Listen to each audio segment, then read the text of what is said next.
He thought he was untouchable. A Mexican Mafia shot caller running Wilmington from a life sentence, moving dope and greenlighting enemies with a phone call. Until a taped conference call put a target on his back. This is the rise and brutal fall of Emiliano Tonito Lopez. Tonito came up out of Wilmington, California, the harbor town at the bottom of LA, and he banged with Eastside Wilmas. From that neighborhood war zone, he earned a reputation as a hitter, the kind of guy who would actually do the dirt everyone else bragged about. He ended up with a life sentence for murder, and like a lot of serious Sereños, prison didn't slow him down, it gave him a promotion. Inside, Lopez became a made member of the Mexican Mafia.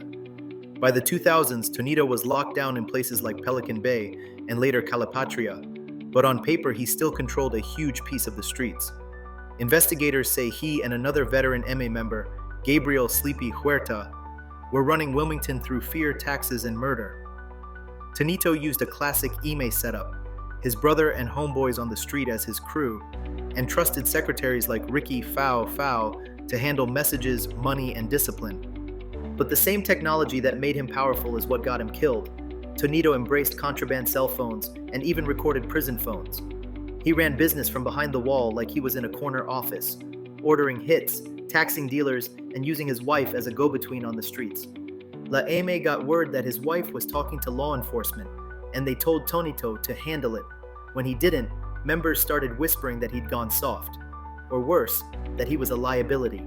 Fast forward to July 2016. On a tapped contraband call, 4 Mexican Mafia members talk in coded language about a car show, a driver, and someone they call 2 T's. That 2 T's was Tonito. They weren't planning a party, they were planning an execution. 4 days later, on July 10, 2016, at Calipatria State Prison, the plan went live. 2 groups of inmates moved on Tonito. The first group allegedly hit his bodyguards to create chaos on the yard. In the confusion, 2 hitters rushed Lopez, slammed him against a fence, and stabbed him more than 80 times. By the time staff locked the yard down, around 22 inmates had been involved, and Emiliano Tonito Lopez, once a powerful Mexican Mafia shot caller, was bleeding out on the concrete. Here's the twisted part. Word on the yard was that the 2 hitters weren't even members yet. They were promised membership if they killed Tonito. That breaks one of the oldest MA rules, only a member kills a member. So the same organization that ordered them to do it could now claim they'd violated code.